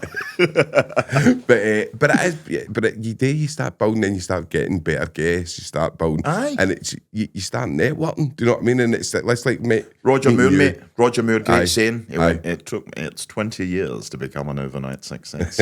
And it's true, and see all these people that people say they think they suddenly popped out of nowhere. See when you delve into their background. I know. They've been grafters. They've been working hard, and I think that's really, I've said this, and I done a podcast in Leeds, 13th and final round podcast, and I said that it's as if everyone wants to start at the bottom and totally negate doing all this and go there. I know. But for what I've learned is, if you start at the bottom on the proverbial bones of your ass, you learn from all that rejection. You learn for that hardship. You meet people, you learn new things. Every time you go on a set, you're learning something. Definitely. You need that to hone your craft and get better at what it is you do. You can't just go straight to there, man. No. And I think MD does. And there's appreciation if you do that. Aye, it's fleeting when you jump like that, when you jump up. Do you know what I mean? And I think it's like, obviously, like, listen, see if you'd said to me 5 years ago, like, I mean, I've had a lot of help, like, and I can't, like, Paul has helped me a lot. Like, so many people have been really massive. Lovely guy, like, honestly, like, helped me so much. And this is it's just like you meet people and that just love humanity and maybe appreciate what you're doing nice, and appreciate it. It's nice, isn't it? And it's amazing. You couldn't do it with these people, right? And a great thing, stop worrying about what people think about you. I definitely, do you know, you're not putting this out to please anyone, and I'm not putting this out to please anyone. So, see, when I done this podcast, I genuinely started out to kind of go, I want to show that there's another. I thought there was a lot of podcasts out there that were glamorising crime and using vulnerable people and stuff like that, maybe to their advantage, right? To their advantage, and kind of was like, I think I could do the other side of that and show like people the change in people, and the real rawness of what's happening in these places. And you're a class example. Definitely, John, you're definitely. a class example. You know, as I said, you could have been left incredibly sullied, incredibly embittered, angry at the world, and then where would that lead? I would imagine back into the very place that you don't want to be. Definitely. But you've took that and you're very open and sincere and honest about your experiences, your vulnerabilities, and you've tried to give something back and change, and that's commendable. Definitely, and I it's like, see when I say it, right? Obviously, you've got I'm no, my self-esteem is no 100%. It's no great, right? But it's getting there. As everybody's? No, exactly. And I think that's what you need to kind of. It's like it's mental, but people think because you've got a podcast, like. You've got, I mean, we've like literally made no money after this podcast, genuinely. But you get people that think because you get some views and you get this and that, you're making money, right? Aye. When you're try to build something, right? And it takes time. But there's a guy, right? It's quite funny, right? He keeps calling me as you're a Zionist. You work for Mossad, and that. See anybody that knows me, right? They'll know that. What for Mossad? Aye, right. And he keeps writing on these things like he's obviously. But I emailed maybe him, somebody that's suffering mental health. I think issues. Right, I think so you've got to have a sense of understanding, compassion. Not everything is maybe vitriolic. No, I took that worse getting called a Zionist than anything else. I was like. I can what? That's everything I hate. I pure hate about the world. But anyway, it just shows you how people view social media and stuff like that. And it's mad, like, to think that people are actually thinking that about I think you've just got to concentrate on yourself, Sean. You do. Because I think you've got to remember everybody won't like you, everybody won't understand your journey. Everybody might say disparaging things about you, don't believe in what you're doing. And I mean, I remember years ago when I talked about music, I had the first album out, and by the way, see then, you think it's the greatest thing in the world. But it was my first attempt. And then the second album was a bit different, and it was getting better, and it was getting there. But a couple of films and getting some press and stuff. And I remember people being incredibly, like, the old ne'er-do-wells. Mm-hmm. And then I met a couple of people about 3 years ago, and the girl went, this girl, I'll no name her, wouldn't do that. She worked in a certain shop in town. She went, I remember years ago when you were getting a part in the films and we saw your albums and all that. We thought you were just talking a lot of shite. I'm like, so I don't think it's indicative, or is it indicative of Glasgow, or is it indicative of Scotland or the UK as whole? Where if someone wants to do something out with the parameters of their understanding of what they think you should be doing, they immediately rubbish it. Yeah. And I can't understand that. I think when you speak to Americans, that you get to see the difference, because the Americans will back you on, like, if you want. That's just the culture. They back your dreams. I love and encourage anything's possible, man. Like I was talking, there was a girl last night. I went to see my pal, Big Aaron, that you're starting to look like. Aye. By the way, just to let you know, if you see a guy doing karaoke in Glasgow City Centre, it isn't the bold Sean, because he's his double, man. I walked in one night, I went, podcast and karaoke? It's right in the arse, right, is it? But I was talking to somebody last night, and she went, I'm got a year to do university. She went, but I'd really love to sing in the West End. And I said, well, can I ask you something? I said, I don't mean it, but why are you not doing it? Aye. She went, because my friend's a barista in London at the moment. He's done the West End shows and everything, but he's a barista waiting for his next show. I said, but that's the chance you take. I know. You want to follow your heart, your dreams and aspirations. It doesn't come easy. No. It really doesn't. No. And the film industry is hard. I mean, I diversify. I've done voiceovers for documentaries. I've done voiceovers for this. I've been really, really gladly and had the chance to get, publishing things and films and stuff and do that. You've got to diversify and do different things. And sometimes if it's quiet, maybe jump in and do a normal job. It's not great, but hey. And I said to her, I said, you could do it. And she went, I said, well, why don't you? There'll be a way for you to do that. Yeah. Because if you don't follow your dreams or your passion, and I think the older we get, I think maybe the more easier it is to take the path of least resistance. I know. To say, well, do you know what, I'll just do that. But people rubbish go, I've had people went, what do you do? You say, I'm an actor and I'm a singer-songwriter, but I've been in Panto, River City. And then you say, and then you tell them, they go, See, I don't even bother me. I don't need them to affirm me or define me. It's just like, if you don't, and I've said to people, like, what do you do? And sorry for swearing, they go, fuck off. And you're like, right, so I came out the house this morning, right, and I'm a joiner for the drum chapel, right, and I went, I tell you what I'll do, I'll tell everybody I'm an actor and a singer-songwriter, and just, do you know what I mean? You know what I mean? Just like it's like we should do when you remember you're young, going to the dance with your pal, and that's another thing, we'd go places, and people like, what would you do? And I'd go, well, I'm actually a trainee pilot in the Royal Air Force. I started out on helicopters, but I didn't have the channel, so I moved fast jet. What does your friend do? He's working at Tesco at the moment. I mean, so I think, but I can understand it, Sean. I can understand people think maybe somebody from Glasgow, they know that's not, but anything is possible, man. See, if you've got a dream and you want to do something, do it, man. You're going to get naysayers and doubters, and it may take time. But see, if you're following your heart in life, there'll always be an element of happiness there. 1,000,000%. And I think just like, obviously we're coming right up to the end of the podcast, right? And it's been absolutely fascinating having you on. It's been a great conversation. Fascinating, mate. No, listen, it's been a great conversation. I've really enjoyed it. But is there anything that I've kind of missed? Obviously, the last five, because I'll give you the last 5 minutes, just because I always give the guest the last 5 minutes, or the last whatever, just to have a wee message. Anybody that's watching this that maybe is struggling or whatever, or maybe somebody. I think for me, I was very cautious as to whether I divulge this, but do you know what? I remember when the mental health thing first came on me, if there's anybody struggling, I was driving home on leave, and I remember for weeks I was like, there's something wrong with me. There's people watching that go, I know that it's fucking half right? But apart from that, I was like, and I remember, mate, I was about 24 years old. It wasn't long before, because I was dying to leave the military. Towards the end, I'd found the creative stuff, and as you say, you evolve and you grow. Mm-hmm. And I wasn't too happy. I was seeing a girl here. I was up and down every weekend. And I remember just driving up the M6 at 3 in the morning and breaking down into tears. And I did not know what it was. Because you're only mental health. And then went to the doctors, and I get diagnosed it was depression. Mm-hmm.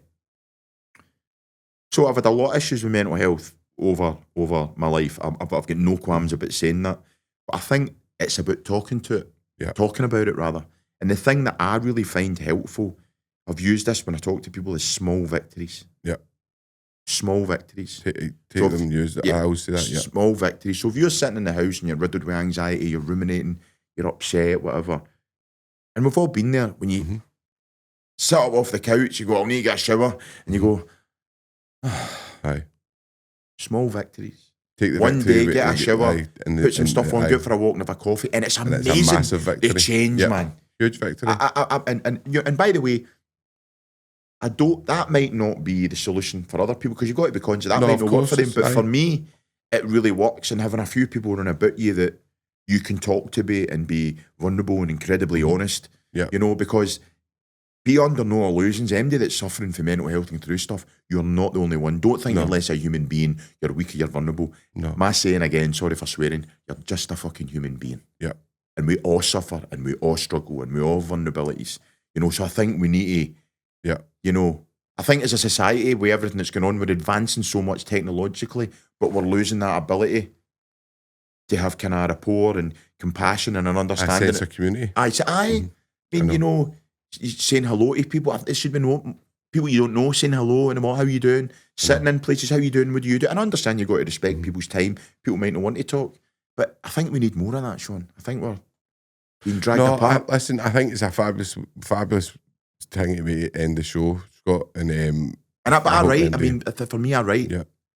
I mean, I write, mate. So see, for me, I can take something negative and put it in a positive. I know. So I think, and I think creative people have that's a real niche that they've got. Definitely. You know, as well as they're really open to the world and maybe a bit more sensitive and feeling. Aye. And there's a gentleness there. They've got that ability to, and my perspective for what I do is just with the songwriting concerned, you can take something negative and turn it into a positive. And it can be something that can be used to touch and evoke people's emotions to maybe help them in their quest and their thing, you know. But what we'll do, obviously, just as the podcast is, obviously we need to finish up, but what we'll do is anybody that kind of watches this, I'll put some links to your songs and stuff like that. Oh, incidentally, mate, that's all the old stuff, but the stuff I'm doing now, mate. So we'll get it out, and anything, obviously it'll be your own stuff, but certainly for we'll have your links and stuff that people can find you if it's anybody that's enjoyed this and enjoyed listening. Listen, there's some podcasts and stuff, but all this stuff is wonderful to do, mate, and it's great. And it's not that it's vacuous, but you've got to remember, like I said, like that 10-year ago point, I would have made this all. I know. People that act and people that do music are just human beings, man. We're no different, we're no better, and we're no less than anyone else. Yeah. Do you know what I mean? And what you do doesn't define you. And the only thing I can end this is I love people, Sean. I love meeting different people, the experiences. I don't judge people. I just love people. And it's really funny. I must tell you this story. There was a group of people, I done a wee kind of job no long ago, and they saw me cuddling somebody in Glasgow city centre. And they went, oh, he must be gay. Now, this guy, I know, was going through a hard time, and I saw me on, and I gave him a big cuddle. How people can be so ignorant, crazy, and so stupid. I know. You know, don't judge people. Be kind, because we talk about being kind, Sean, but it takes someone to die or something serious to happen before we implement it. 1,000,000%. It really is, man. It costs you nothing to be nice to people. Definitely. And that the world, like, as what I went on, kind of like the world, we just need more love in it, don't we? Really? More love and compassion. But imagine you talking to some people. You talking about love. No, listen, you do choose your audience. So, like, and also, mate, one thing I'd say is have the courage to sit with your feelings. Definitely. Have the courage to sit with your feelings, because a lot of the self-work that I'd done with a fabulous guy, I learned that when we're feeling bad, we don't want to sit with it. No. Know what we'll do? I mean, I don't drink. We'll go and drink. Mm-hmm. We'll go and eat food. Right? We'll go to friends, right? Addictive behaviours. Right, all that kind of stuff. Mm-hmm. Whereas sometimes as uncomfortable it may be to sit with them. So there's a kind of congruence between you and your feelings, and go, right, I'm feeling this, okay. And I'm telling you, the first time I done it, it was uncomfortable, but there was an incredible sense of empowerment. So don't be an arsehole. Just be kind to people. You never know what people are getting through. Definitely. Listen, Scott, absolutely. No, listen, man. Thank you. Thank you for having me. An absolute thanks to you. Thanks to Paul. And it was really great talking to you. You've got a really kind heart and a good soul, Sean. And I think what you've done, never mind me, I think hearing all the stuff you've done and like the documentary you've done, I'm not going to lie, I was a bit conscious because creatively maybe you've never done anything. I wasn't judging you. And what you've pulled together, you and Hawaii 5-0, it's really good. And I really appreciate that. And honestly, the stuff you're giving back, you know, I don't want to look into the situation why you're in prison. Right? It's not for me to judge or think anything, but I take you on the merits of how I've met you. A lovely person, and I think I can only reiterate what I said at the start. For you to come out of prison 15 years, you could have been really angry and embittered and raging at the world. But you've turned it around, mate. You've got, as you say, you've got a nice family. You know, you're doing something really positive. You're giving back to the addicts. And I feel when we spoke, there's been a massive change in you when you went into prison. Oh, yeah, huge. Like, I mean, you do become part of the furniture in there, do you know what I mean? But listen, Scott, I'm going to need to finish up. I know. Right? It's absolutely. No, we'll do a 5-year podcast the next time. Get another one. Next. Get next time. Much love, mate. No, much love. Love and light. All right, man. Same. Thank you.